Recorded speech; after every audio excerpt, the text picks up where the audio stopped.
Welcome back to the New York Sports Exchange, episode number 125. And the Super Bowl matchup is set.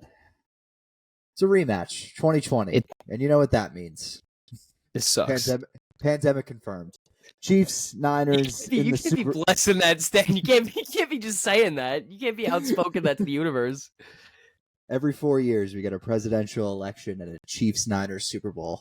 That's No, this is the worst thing that could have happened. I think every NFL fan agrees.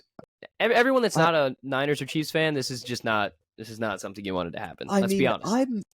I'm excited for the game. I think it's going to be a very good game. I mean, I'm not disappointed that these two teams are matched up against each other. I just think it's going to be I think it's going to be hilarious seeing all the Swifties in the Super Bowl. Shout out them. It's been a long journey. I know what it's like going from week 1 to the Super Bowl. It's a grind, but it's so ridiculous. It's so dumb. Well, I'm at a crossroads here, Stan. I don't know who I want to win the Super Bowl because at one, I really hate Taylor Swift and I don't like the Chiefs and Pat Mahomes. But on the other hand, if Purdy does win, he breaks Mark Sanchez's record for most wins for a quarterback in the playoffs in their first 2 seasons. So I'm kind of at a weird spot. I don't really know where I sit because the franchise lives on. The franchise does live on. We'll recap the AFC and NFC championship games. We will give a mini preview of the Super Bowl. Our big Super Bowl preview will be next Thursday. And tons of picks. The New York Knicks are my New York Knicks and your Cleveland Cavaliers, Tim, are the two hottest teams in the NBA. I thought you were going to forget about the Cavs. I thought you were going to forget about them. Yeah. It's gearing up for a Knicks-Cavs series unless the Knicks find a way to sneak into that 3 seed, depending on if Embiid sits a bunch of games. Why are we saying the Knicks? What about Cleveland? We're a half game behind you with 3 at hand. I just want that to be known. We've played 3 less games, and you have a half game on us. I mean, so let's just. all right, I'll pump the brakes, but come on, give the respect where it's due. Let me have this. I deserve this. Let me have it. A lot went on. It's been about 2 weeks since we last did an episode. A lot went on in the NBA. Embiid dropping 70, Cat dropping 68, Luka dropping 73, Devin Booker dropping, 62, 63?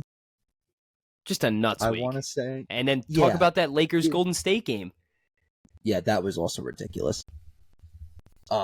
Trades. A lot of trades went down. Pascal Siakam, now an Indiana Pacer. Terry Rozier, now a member of the Miami Heat, and probably the biggest surprise of them all, the Milwaukee Bucks as a 2 seed fire Adrian Griffin.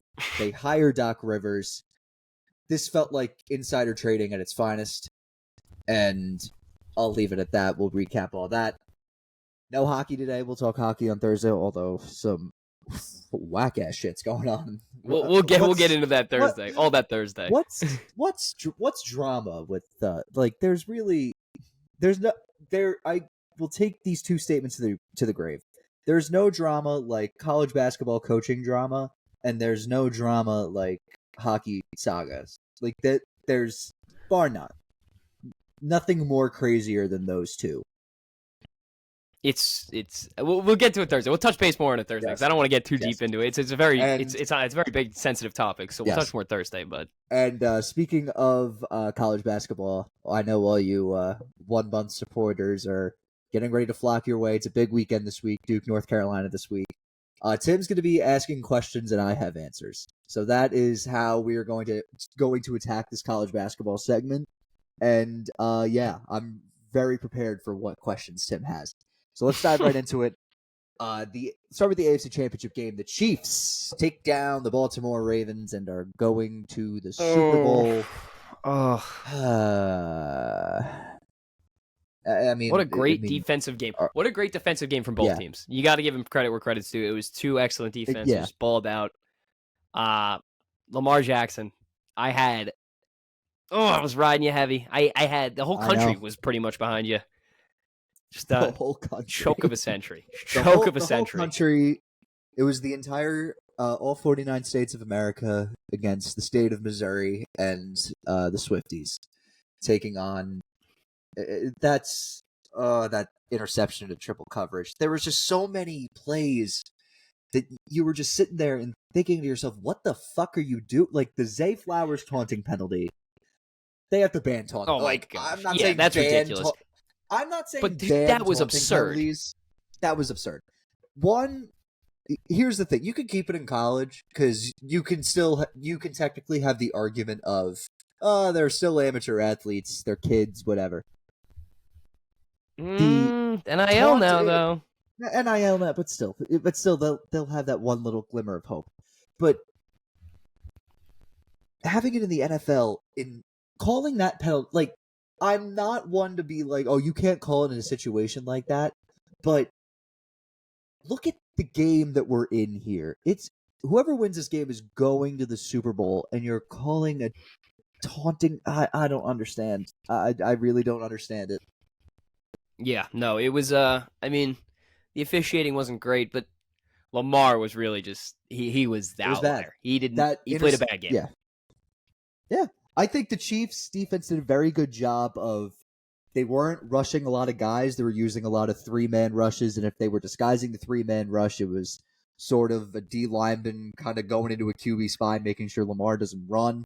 But speaking of running, the fact that the Ravens didn't even go with the run game, something that they've been so good at all year, and they just the number one ranked on offense?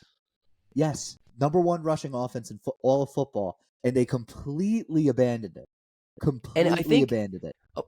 You saw it a lot with Lamar in the backfield when he was trying to extend plays and get these, large gains, 25-yard bombs, 30-yard bombs.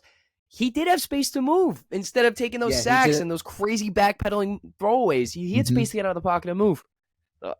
Really just didn't show up. He didn't show up. You can say that the refs did play a part in it, but the Ravens were kind of shooting themselves in the foot again with the whole Flowers game. Taunting penalty, the Zay Flowers fumble, the too many guys in the field. Was it too many men on the field? Was it Jadeveon Clowney that got the roughing the passer penalty? Yep. Yeah, Jadeveon Clowney with the roughing the passer. There was so many plays where, if you look back, like, I know he's gone now, but Bill Belichick, that's why Bill Belichick always said, don't reach for the end zone, because you never know. But I know so many people do it now, it never happens. But of course it happened in the game with the biggest stakes of all. But, that was a rough one. That was a rough one to watch. No, it hurt. It hurt, because I just really don't want to see the Chiefs win again. I don't. It just seems like that they just have it's the black. It's the satanic black magic that Paulie Gualtieri talks about in The Sopranos, where anything that they do, it's just gonna go right, and that's just what's gonna happen. What did Andy Reid do? What did Andy Reid do? He created a monster. Did he fucking cure cancer or something? Because now here's the thing. I like to run with this narrative. I am happy for one person on the Kansas City Chiefs, from coaching staff to ownership to players. I'm very happy for Steve Spagnuolo that he has built himself up as this elite defensive coordinator. Yeah. Yes. Give him props. But it seems like everyone under Andy Reid just becomes, their own. Well, I mean, look at the coaching tree back in 05. Harbaugh was there. Yeah, that's fair. But I don't know. The Eagles, I know we went to the Super Bowl with them, but it seemed like he wasn't. I don't know. It's weird. I just feel like just give props where props are due. Give props where props are due. He flourished. I'll give credit. Give him the credit now. Yeah. You know what? He did a good job. The defensive coordinator. Give props where props are due. He's done a great job. Yes. This is I want to say 2020, 2021. This is the 4th Super Bowl appearance for the Chiefs. Something like that. I believe the 4th Super Bowl, right? Because Mahomes has 2 rings. They lost to the Bucs. Yeah, this is the 4th Super Bowl appearance. Do you realize that Mahomes is tied with Peyton Manning for playoff wins? They have the same amount of playoff wins, and Patrick Mahomes is how old is he? 27. No, I know. I saw. Was it 14-3? And I don't want to glaze, but let's all be honest here. If you have the same amount of playoff wins as Peyton Manning at this age, Jesus Christ. I'm done hearing about him. I'm hearing it all in the broadcast. I'm done hearing about Mahomes. I'm done hearing about Mahomes. I know. I know. All right. We'll move on to the NFC Championship game. Niners take down the Lions. What was it? It was by 3. Was it 27-24? Or am I completely making that up? Not that the score is relevant. Final score was 34-31. Mm-hmm. Seemed like the Lions had this, and then just a choke job of the century. I was really thinking that there was a reality. There was a reality where the Detroit Lions were going to the Super Bowl, and just to even think about that in general is insane. And speaking of the Lions, Ben Johnson is not taking the Commander's job, and I don't think he's taking the. He's staying, I believe. Yeah, he's staying, and I feel bad, but I just couldn't help but laugh. His reason for staying, he wants to win a Super Bowl. He does not think that the teams right now that have a head coaching job open are not going to win a Super Bowl, and I just found that. I don't blame him. Who wants to go play with the Commanders? Who wants to coach the Commanders? I mean, I know they have new ownership, but I'm trying to find the tweet where he was talking about it. Ben Johnson. Oh yeah, the Commanders and the Seahawks. Forgot the Seahawks don't even have a head coach yet. Ben Johnson informed the Commanders and Seahawks today. The reason I'm told, this is according to a Washington NFL reporter for the Washington Post, he wants to win a Super Bowl. Oh boy! Hey, let it be known. All right, let's talk about Dan Campbell's aggressiveness, because this has been the hot topic for the last 2 days. I don't want to say people. I want to say something real quick. The people are so quick to flip because this has been working for them all year, and this is a situation. Yeah. Why would he switch what they've been doing all year long?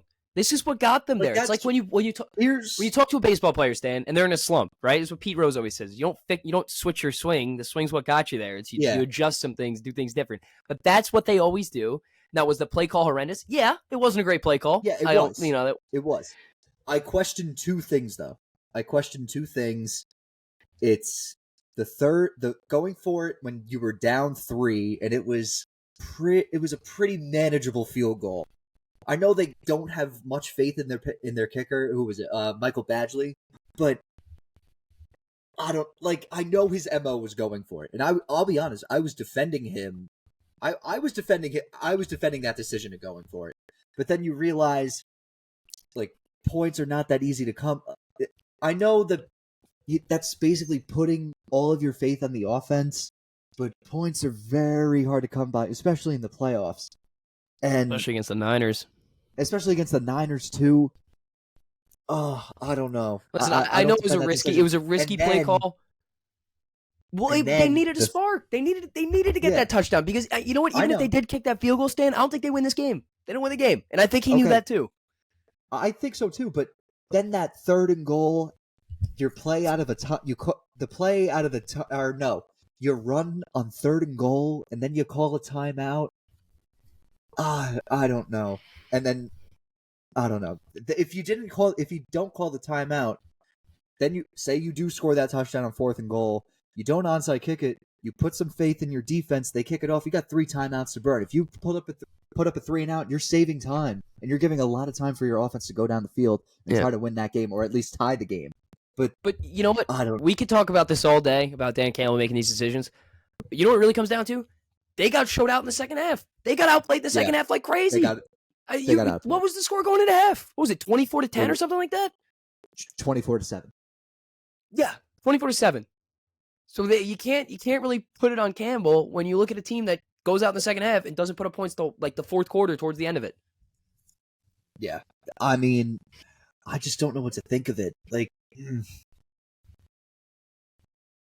don't know. It is what it is. It is what it is, but I'm kind of speechless. There's really there was a reality where they were going to the Super Bowl, and now it's gone. I thought it was their year. As soon as Michigan won the national championship, I was like, oh my god, this is their year. There's no this is the year of Michigan. Tough pill to swallow. I can't even fathom. Tough pill to swallow. Super Bowl, what is it, 40? No, 50... 4, 57, 50, 100? Is it 50-something. I'm not good at Roman numerals. I don't even know what it is this year. Just what are the numerals?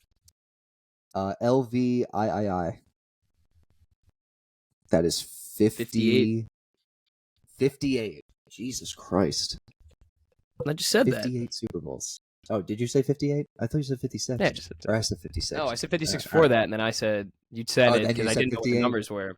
Yeah, well, I didn't know what the Roman numerals were. I took Latin for like 7 Irrelevant. years, dude. I know these. I know these.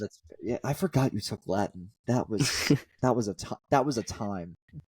I thought you were I thought you were like so strange for that. I'm not even kidding. Like and I made the right decision. 13-year-old me thought very low of you. It was the right play. It was the right play. To be honest, now you know the Roman numerals for the Super Bowl, and I don't. So who's laughing now? There you go. Super Bowl 58. Thank you, Tim. FanDuel has San Francisco as 1.5-point favorites. I'm not. We'll talk all the stupid props next Thursday. God, the Chiefs are winning. Can we just get this? We both know it. We both know it down at heart. Like it's over, and it's so tough to say because what's going to happen to our little bet on opening day? Because I'll be honest, I was going to change it to. One of us picks. We each pick a team. Whoever wins. Whoever loses has got to wear the jersey. All right, you know what? This comes down to this week. We're doing three winner take all at best at 3 picks. Just like the stupid. We'll props. Get to it later. Yeah, on stupid props. It all has to be props. Stupid props. It all has to be props. It all has to be props. It can't be much. No, we're not doing spread. It can't be from the game either. It's got to be like the stupid props. Like what color is going to be the that's what I'm saying. How long's the national anthem? National anthem. Like what time does the game start? Is it going to be heads or tails? All that stupid stuff. What time does the game start? I think they'd be pretty strict on what time the game starts. You never know. Like what exact time? 5:21. They won't tell you that. The kickoff's supposed to be at 6:30. 6:35. That's my number. That's what I'm betting on. 6:35. I'm thinking more like 7:08, but you got to do what you got to do. Yeah, but you mentioned it before, Tim. Who are we kidding? The Chiefs are probably going to win this. Like this defense looks ridiculous. The O-line's holding up. Obviously, other than I forget his name, 65 is abysmal. But other than him, the O-line's holding up for the Chiefs. Their passing game has been great. Kelsey looks like he's 10 years younger. Kelsey has had a resurgence. I don't talk about Chris Jones too. Man's taking on three Ravens O linemen at the same time, shoving them in the backfield. This is a really good Chiefs team. They're well coached, they're balanced, and they are not going to be easy to beat. I don't think the Niners will do it. The only way I think the Niners do it, Stan, is if Christian McCaffrey rushes for like 250 yards and has 3 touchdowns. The funny thing about this is with like McCaffrey, do you know who? So you obviously know his dad played for the Broncos with like Elway and all of them. You know who the head coach of that team was? Who? Mike Shanahan. Kyle Shanahan. Really? Dad. Wow. Yes.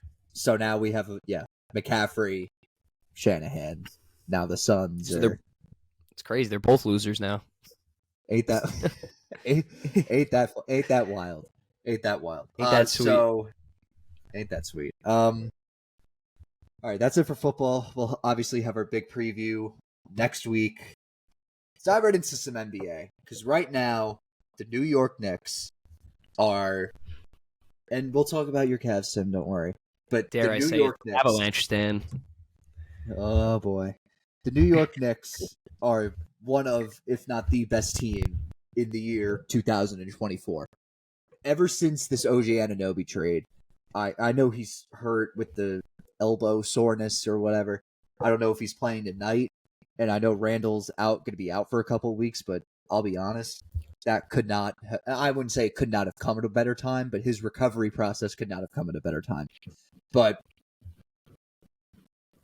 God, Jalen Brunson, he might be the king of New York come April and May. Like, this is... The king of New York, Stan. The king of New York. He was the king of New York last year. April, May, complete king of New York. Because the Yankees were fucking terrible. And the Rangers were completely invisible. And Tim, the Islanders were knocked out of the first round. All right. I brought up the Rangers. All right. Yeah, but I'm the Isles being one hurts fair. a lot more. All right. I could care less about You the don't think Rangers. all right, but you don't think the Rangers thing hurt me? Well, Stan, let me ask you this: What's the Knicks self-inflicted record? wound. What's the Knicks record since January 1st? Let me just ask you that. Okay. Since January 1st, I saw it and I'm like completely blanking on it, and now I have to count since January. Ugh. I should really have this at the top of my head. This is bad research on my part. Well, let me tell you, the Cavs. Here we go. Knicks record since making the trade. No. Actually, Let's go January 1st. No. Wait. Ironically enough, OG's first game was January 1st, 2024. The Knicks are that does not say 11-2. So that was 4 days ago when this article was published. 4 days ago was probably when was the game against Miami? Saturday or now Thursday. So 12. They're 13-2 since the new year. Okay, well, the Cavs haven't had the glorious chance to play 3 more games just like you guys, but we're 10-2. We're 10-2. 10-2. 10-2. Very nice. I'm not disregarding the Cavs. I think they're playing good ball, but I just feel like we're being set up for another Knicks-Cavs series. We're a different team this year. We got Georges Niang. Georges Niang.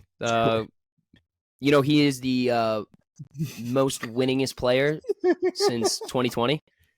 Georges Niang, shout out you. Bring that winning culture to Cleveland. That's up there with the Thaddeus Young stat.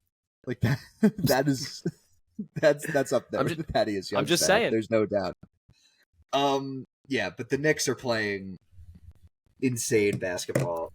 I know. Well, now let's go to the Julius Randle injury. Dislocated shoulder. The MRI came back fine. They're measuring his recovery in weeks, not months. That's huge. And now with the All-Star break coming up, it gives him 10 days of recovery without missing any games. That's huge. Could not have come at a better time. I think he still comes back like early March. It's just that they have to win these games. But, the greatest Tom Thibodeau player of all time is making his return. I don't know if you saw this, Tim. Joakim Noah? Taj Gibson is back on the Knicks for a 10-day. Of course he is. Of course he is. Yes. I think Taj Gibson just hangs around the facility, and whenever they just need a guy to suit up in practice, they're like, hey, get him on a 10-day. Let's go. There's no doubt in my mind that he's going to be an assistant coach on the Knicks next year. There's no doubt in my mind. He might be the head coach in 3. Who knows? I couldn't even. I was like, there's no backup 4 round. I know Hartenstein's at a minute restriction. So here comes Taj Gibson. Here comes Taj Gibson. Hopefully OG's all right. I think that he'll be okay. I think they just want to rest him back to back on the road. It's a big test, Stan, because Cleveland in this stretch, mind you, has been Evan Mobley-less and Darius Garland-less. They haven't had either of them. They got Mobley back last night. They took on a fully healthy Clippers team who has been the hottest team in the league since start of December. Beat them by 10. Beat Milwaukee twice in this stretch. Garland's supposed to come back on Wednesday. We got a fully healthy lineup. Our net defense goes up, I think, to top 5 in the league when they're healthy. This is a team that's not to be messed with. This is a different team than last year. I don't want to say deeper, because they do need a wing scorer and a wing defender. Obviously, Isaac Okoro is not going to cut it. But this is there's a special feeling in Cleveland this year, and I'm liking it. I'm really liking it. They're playing loose. They're playing fun. And it's going to be fun to see what happens when Darius Garland comes back. Because I really do think, Stan, it's going to be another Cleveland Cavs Knicks matchup. It's setting up for it. But the Cavs should be frightened because I don't. If they're matching up, we're going to a game. If they're matching up, we're going to a game. Well, obviously, yeah, but I think that you do not want to see this Knicks team in the playoffs. I could say that about Cleveland. They're getting older. Mobley's 22. He's not 21 anywhere. He's 22. He's not 21 anymore. He's not 21. He's 22. Get the fuck out of here. We're an older team. In other NBA news, Pascal Siakam traded to the Indiana Pacers. Has he played a game for them yet, or is he still hurt? I believe. He's played 6. Yeah. Wait. Tyrese Halliburton's out. Oh no. Right? Yeah. Tyrese Halliburton's out. Siakam has played 6 games with the Pacers, I believe. They said what, 5th He's in the doing East? all right. They are 6th in the East. 6th. Yeah, They're they're 6th going to in be the a East. problem when Halliburton gets back. I think Halliburton Yeah. might. You have an argument to say top today. 3-point guard in the NBA. He's back today. Tyrese Halliburton. Is he arguably a top 3-point guard in the NBA? I don't know how we list him. Well, I mean, Brunson's got to be in that conversation. So are you Right just saying now. Shea Brunson? Yeah, I'll throw Halliburton. I don't in know. because I don't think like Dane it. deserves to be. I do not think Dane deserves No. to be a starter in the All-Star Neither game. do I. Absolutely, I think it should have been Donovan Mitchell or Donovan Mitchell or Jalen Brunson. Sorry, Brunson or Mitchell. Yeah. All right. Pacers. They get I don't know how Siakam is on defense, but it gets them a name. It gets them like a back. It gets them a number 2 guy because the Pacers didn't really have a number 2 guy. So, but they got what? What's their starting 5 looking like now? What's the starting 5 looking like right now? Because they got Miles Turner at the center, at the 5. You got Siakam at the 4, Halliburton the 1. Who's the 2 and 3? Is Buddy Hield there? I think Buddy Hield's in.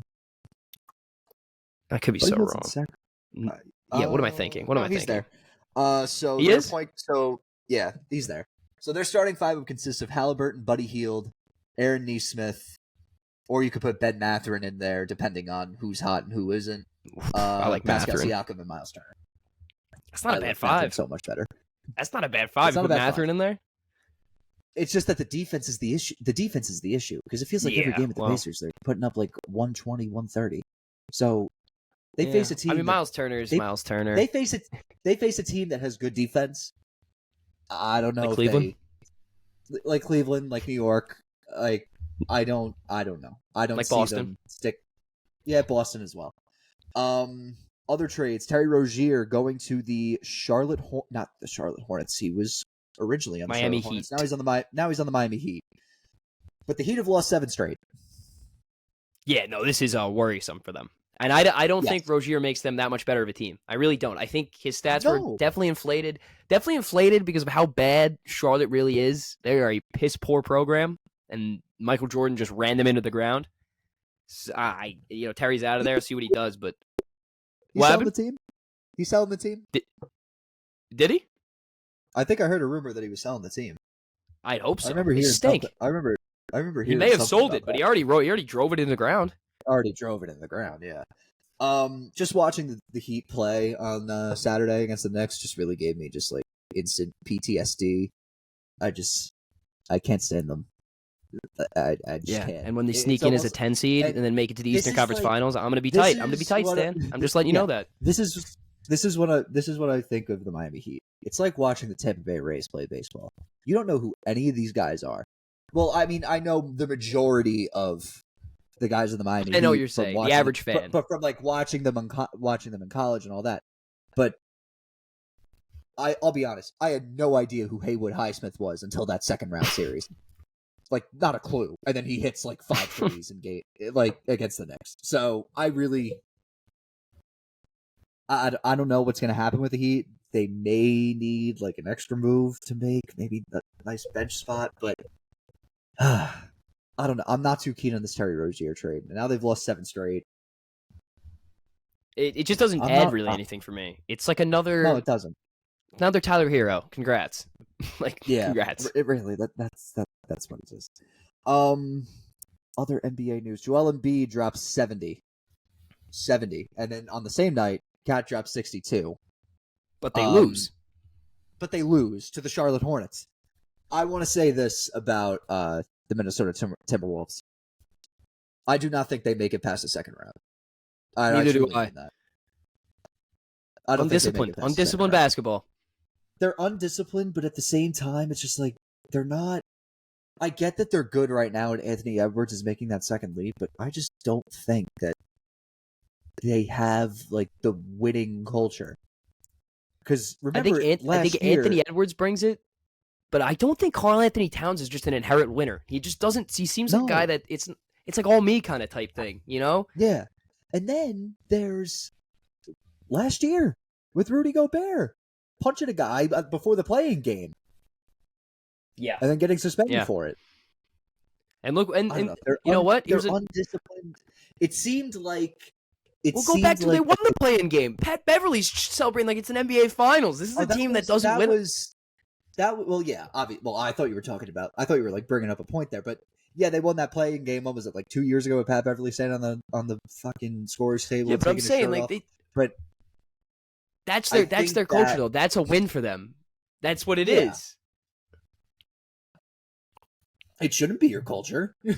No, it shouldn't. But for them, it just is. It is. It just is. And also, I just think that not the heat of the moment got to them, but the moment of Karl Anthony Towns setting a potential high scoring record really got to their heads, and then that's just led to them losing to the Hornets after Cat dropped 62. Embiid dropping 70 is insane. Luka Doncic dropping 70s, 73 is even more insane. Like I feel bad for Devin Booker having 2 career high scoring nights and losing. Like that's What are you gonna do? The fact that Luka dropped 73 against a team that drafted him and traded him on draft night is also ridiculous. How could you have looked at Luka Doncic and said, "I want Trae Young"? Like that's something that just blows my mind. Trae Young was electric. And go back. Let's not forget, Stan. But be honest. Let's not forget they've both gotten equally as far in the playoffs. Fair point. But as of late, he is not. Though, yeah, obviously, it's a "what have you done for me" world. But yeah, the Hawks are terrible. As of late, yeah. Yes. And then last NBA news: Doc Rivers named the head coach of the Milwaukee Bucks. Look how that turned out. Cavs beat him by 15. Suck on that, Doc. Yeah. When the Bucks match up with the Sixers, if they're the 2-3, it's literally going to be the irresistible force against the immovable object. The streak of Philly not making it past the second round against Doc Rivers in the playoffs. If that happens, I'm tuned into every game, watching it from opening tip to the closing horn. Because they'll only be max 5. They'll be max 5. Milwaukee will kill him. It's going to be hilarious. Oh, I think Milwaukee will kill him, yeah, but it's just going to be so funny. The thing with Adrian Griffin was, do we believe the theory that he wanted to get rid of Thanasis? If that's the case, because who wouldn't, first off, want to get rid of a guy who just sits on the bench? He can't play basketball. He cannot play basketball. I would rather Taj Gibson on the floor than Thanasis Antetokounmpo. I love the theory that like Giannis was just like, you're out if you want my brother out, and then just like Giannis going up to Doc and just being like, can you just let 2 more of my brothers on the roster and then just have like the whole family on there? They all can't shoot and turn the ball over. I also found it hilarious that CNN was the one to leak Doc Rivers getting hired by the Bucks, and then no one reporting on it for the next 24 hours. CNN's got it. Did you know that CNN had like a sports thing? I had no idea. Not a clue in the slightest. Apparently, Doc Rivers is on top of their list. Apparently. What does this mean for the Bucks now? Do we see a change? Not necessarily. I look to speaking of the Cavs, I look to the Cavs when they fired David Blatt. They fired David Blatt. Yeah, they were good, but there wasn't really like a culture going on in Milwaukee. Ty Lue gave you that culture, and then you go on and win a championship. But does Doc Rivers give you a culture? No, because look at his resume. What is his culture? Losing in the first round, losing in the second round, losing in the second round, losing in the third round. Like, again, he's not a winning guy. I understand there was a disconnect. It was clearly the locker room was disassociated with the head coaching. Once that happens, there's really no rebuilding to get that. It happens in all sports. So clearly they needed to make a move. But Doc Rivers does not move me whatsoever. It hasn't worked out anywhere for him. Not at all. I don't know what to think of this, because it's just, and we know the whole story with like Doc Rivers giving advice to Adrian Griffin on what to do. So basically, who was running the show for the first half of the season? Was it Doc Rivers or was it Adrian Griffin? Questions to be answered. Yeah, there's a lot of unanswered questions here, and it's just weird. It skeeves me out. I really have no idea. I really don't know. I don't know. I still think that they're going to be a top 3 seed, obviously, but Of course, you've Giannis Well, yeah. and Dame Lillard. Yeah. Like they'll figure it out. I just find it funny that like this team was allegedly broken after the in-season tournament against Indiana. Like That makes no sense to me. Like, it makes Although no sense. That goes to show you that people want the in-season tournament more than the NBA Yeah. finals. So that is more important. I am pulling. If you win an in-season tournament, LeBron should get another championship. That's my. It should be 5. He should have 5. He should have 5. Case shut. I can't even. The in-season tournament broke the Milwaukee Bucks, or for now, allegedly. But I don't know. I just find it very funny. Any other NBA news that we can think of here? Oh, fan flew in from Germany to watch Killian Hayes play. His stat line for the night: 2 points, 2 rebounds. You stole what I saw, you asshole. That was so fucking funny. 2 points, 2 rebounds. Who the hell wants to see Killian Hayes play in the United States? I would not drive 2 minutes to see that motherfucker play basketball, let alone fucking fly from Germany to watch Killian Hayes play basketball. If he was playing in my local park, I wouldn't go. Yeah, like, what was the one kid who like flew from Australia to see? He flew from Tiago Australia. Splitter? Not Tiago Splitter. No, that I forgot about that guy. But legend. Who was the guy? Yeah, really. Who was the fucking guy? Dante Exum? It was it was LaMelo Ball. LaMelo Ball's been like injured for like.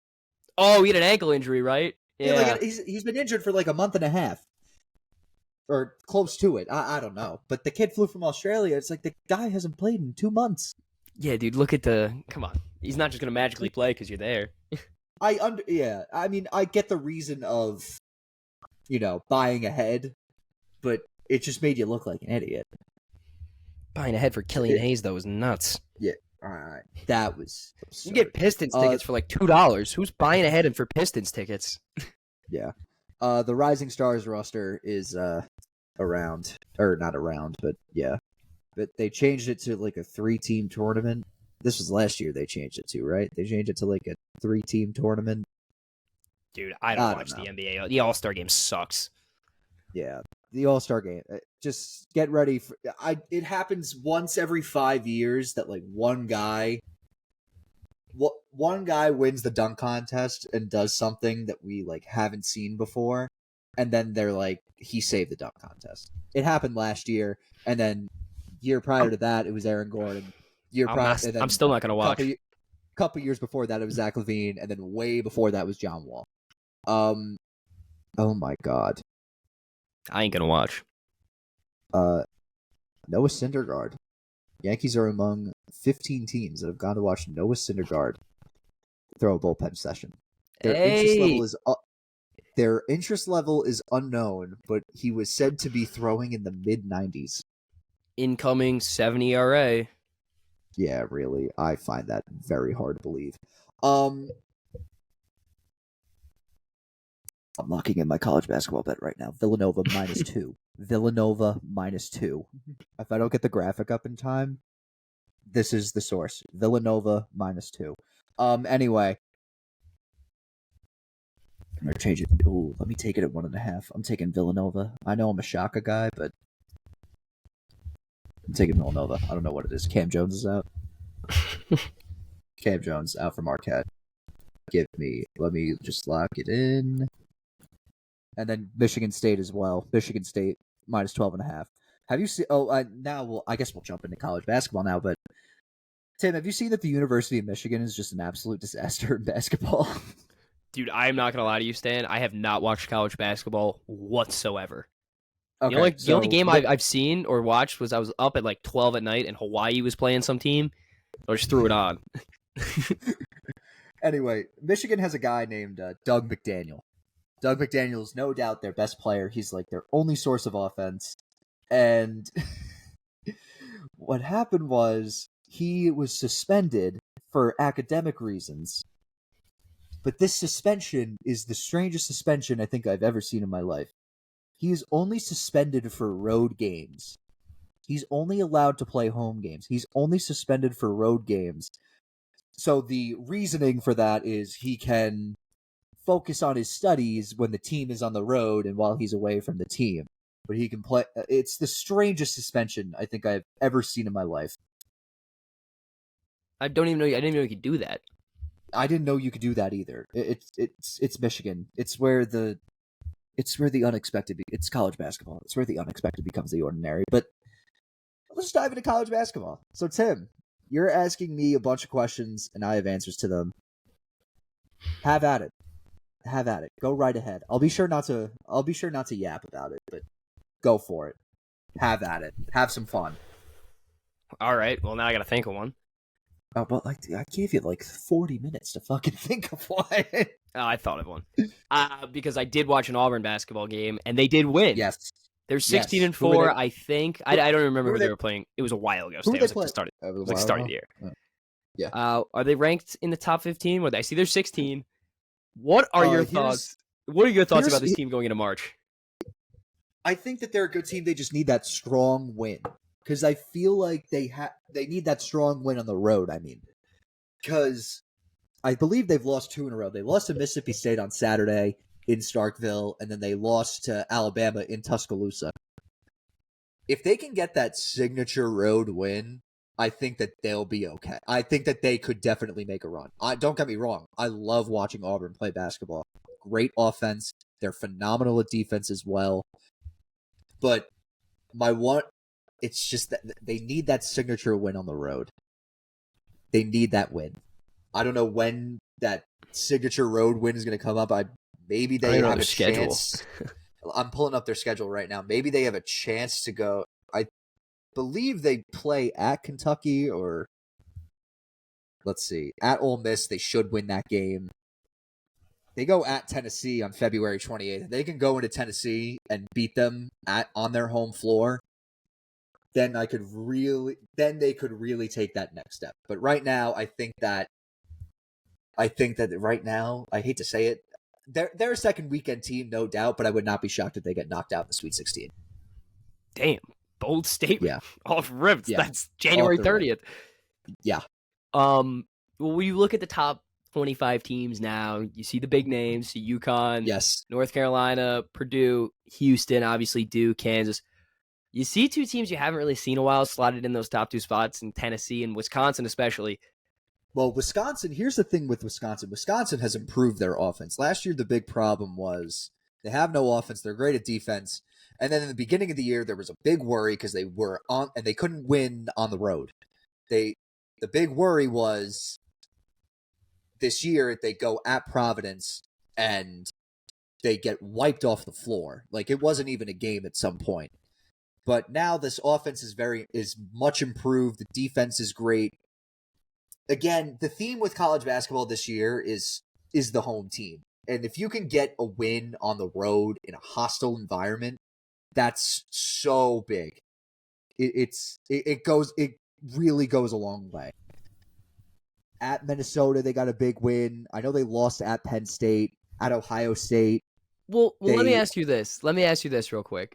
When you see the big names like Duke, Kansas, North Carolina, Houston, Purdue, UConn, and you see teams like Tennessee and Wisconsin in there, do you put them in the same category as teams like Duke, UConn, North Carolina, some of these bigger name schools who clearly have great, I'm not going to say much better freshman recruiting classes, but the way Jared McCann's been playing as of recent, Duke looks like a team that could be threatening. Do you put them in the same category? Duke is so confusing this year just from watching them.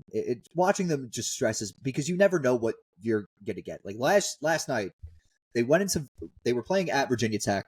They've been horrible at Virginia Tech for all these years. And they go in, I'm expecting the worst to happen. And then they hit 12 threes, I think it was. And I think that this is the first time I've seen a Duke team in a while that is so consistent at three-point shooting. And it all starts with Jared McCain. Because, my God. Was he shooting 47%? Yeah, he can fucking shoot. It's ridiculous. Tyrese Proctor has made that jump from freshman to sophomore. And also, Tyrese Proctor has had the best handles that I have seen from a Duke player since Kyrie Irving. No doubt in my mind. Bold statement. No doubt in my mind. but just the thing with Duke is winning on the road. And they have a big test on Saturday against North Carolina. I know Virginia Tech. I know they give them hell, but they're not that great this year. I know they're returning Hunter Couture and Sean Padula, but still, I really don't have high expectations for what do you call it, for Virginia Tech. They need that big win, and to be honest, they did get it, but in college sports where you got to root for the teams that you beat because then that win looks so much more credible. They beat Michigan State in Chicago back in November. Michigan State has not been playing well. They beat Baylor at the Garden. Baylor's still ranked, but they're coming off a triple overtime loss at home against TCU. So there really isn't. They need to find that consistency. I want to hope that they're really finding their stride and becoming one of the best teams in basketball. Because Mike, if they can improve on defense, they could be a real threat. They could definitely be a real threat. I just have to see what happens on Saturday, and then I'll go from there. But you need an assessment. I need an assessment. Yes, exactly. To your Tennessee point, the thing with Tennessee is their defense. They're a defensive-minded team. They bring back Zakai Ziegler. They bring back Santiago Vescovi. They bring back Josiah Jordan-James, Jonas Adu. The X factor for Tennessee is not a defensive-minded player. It's Dalton Knecht. He's a transfer from Northern Colorado, and he is dropping 30 points a game. He is, in my opinion, the most pure scorer in all of Division I college basketball right now. If he is on, Tennessee has a chance. And I kind of said it last year with Tennessee. I was like, okay, they have a shot here. Dalton Knecht gives them that shot to maybe make that Final Four. We all see it with Tennessee, and we see it with Purdue as well. I think that we see Purdue, like they always get knocked out either in the round of 64 or the round of 32 by a double-digit seed. Tennessee makes it to the second weekend, but they're getting knocked out by a double-digit seed. Like, it's so weird. Just Tennessee just doesn't get that, not necessarily embarrassment, but because, you make the second weekend, that's a pretty damn good job. But it's still kind of, disappointing. It's still disappointing. Yeah, but Wisconsin's got some good guys. They have a big game on Sunday against Purdue. It's at home. If Wisconsin can beat Purdue at home, they have a very legitimate shot at winning the Big Ten regular season title. All right, I'm getting my charger. Ask the next question. I'm listening.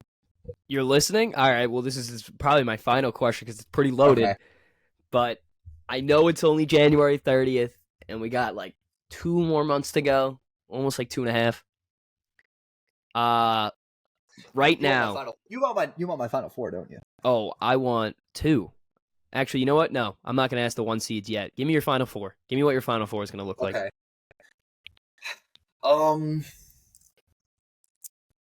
UConn, definitely. I think that they haven't left. I know a bunch of guys left from last year's team, Sonogo, Jordan Hawkins, Andre Jackson, but they've been able to reload completely. Donovan Klingen's getting starter minutes. He's been the most impactful player in college basketball. Alex Karaban has been the replacement of that shooting. They also added in Cam Spencer, who transferred in from Rutgers, one of the best three-point shooting players in the country last year.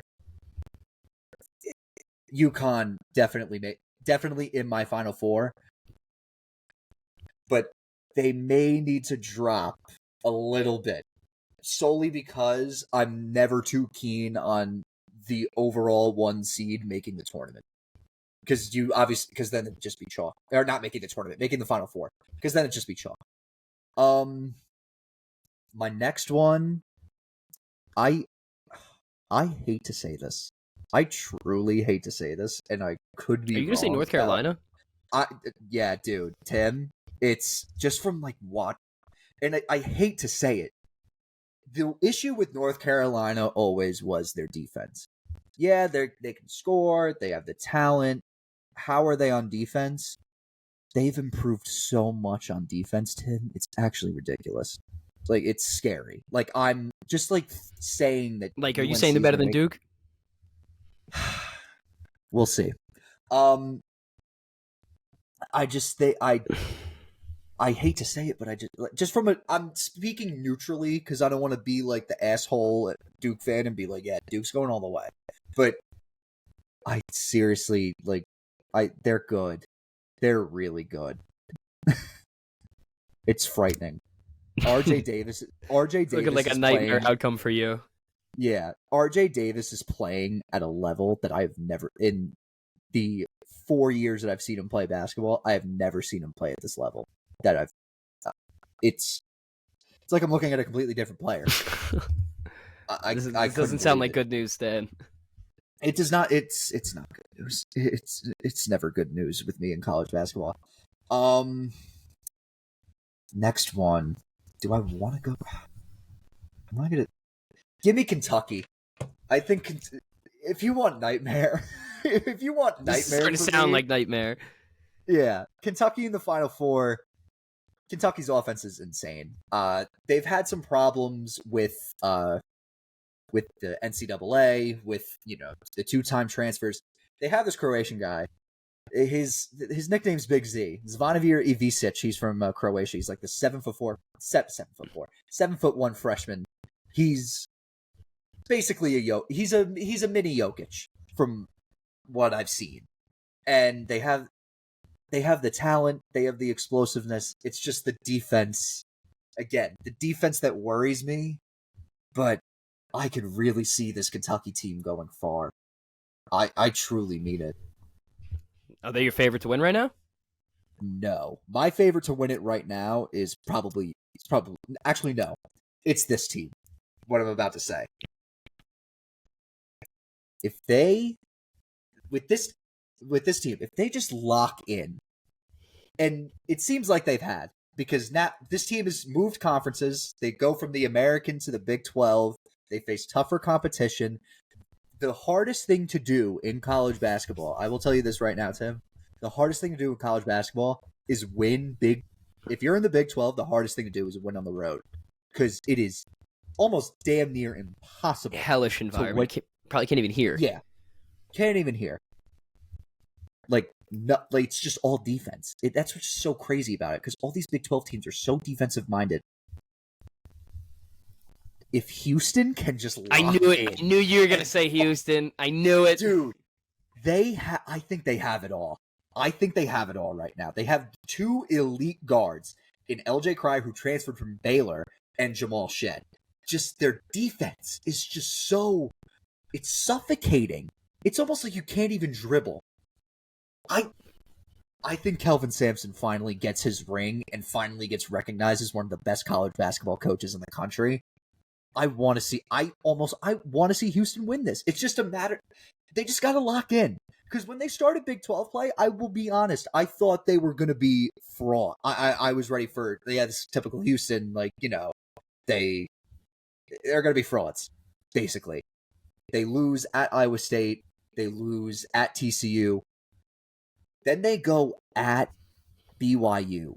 BYU is a very hostile environment. They're new to the Big 12 as well, but BYU's good. I think BYU could definitely be an upset team, but the way that Houston played, they completely dominated them. There was a little stretch in the second half where BYU was going to come back, but then Houston just put their foot right back on the gas. So Houston's your pick right now? You're locking that in? Houston's my pick right now to win the national championship, yes. From seeing, and Jamal Shead's just playing last night against Texas. I know I bet Texas to cover, and they did. It was only by half a point, and it took overtime, but that was a heart attack. But Jamal Shead took over. Every shot he was putting up went in, creating contact. And the best thing that you need in March is elite guard play, and Houston has the elite guards in LJ Cryer and Jamal Shead. I think that they win. Right now, they win the national championship. All right, lock it in. You heard it here first. Don't lock it in. But, obviously, I have my pick in March. Yeah, but I'm loving the Cougars. All right, real quick, moving on. What I saw, Tim, you wanna start? What did I see this week? Oh, I saw a picture of Frank the Tank. Actually, shout out him. Yeah, dude, he lost a ton of weight. He looks so much better. So shout out him. He's been walking every day for 121 straight days. So shout out him. 122. 122. I think it's Shout out. I think it's 122. Yes. So shout out Frank losing some weight. Good for him. That was insane. Have you saw? I saw. Yeah, I saw the picture. He looks so much better. Yeah. Oh my god. My one I saw is Providence against Georgetown. Just what a fucking hostile environment that was. For those who don't know, Ed Cooley, the former coach of Providence, let's just all be honest here. He tampered and basically was talking to Georgetown during the season last year and took the Georgetown job, left Providence. He was born and raised in Providence. He's a local hero. Georgetown played at Providence. It was Ed Cooley's return, and it was purely chaos. And for those who don't know, it is known within the Providence community that Ed Cooley is not the most loyal person to his significant other. To which this led to the greatest acronym sign I think I've ever seen in my life. Cooley. C is for cheats, O is for on wife, and then the other O, L, E, and Y are just completely blank. Like that's the greatest acronym tweet. I gotta send it to you because it was I don't think I've ever laughed so hard in my life. Cheats on wife. Cooley. Cheats on wife. I couldn't believe it. Providence did end up getting the win. They did not cover.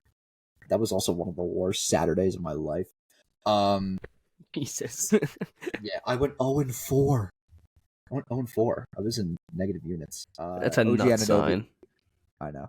OG Anunoby is out, according to Tom Thibodeau. Taking on the Jazz.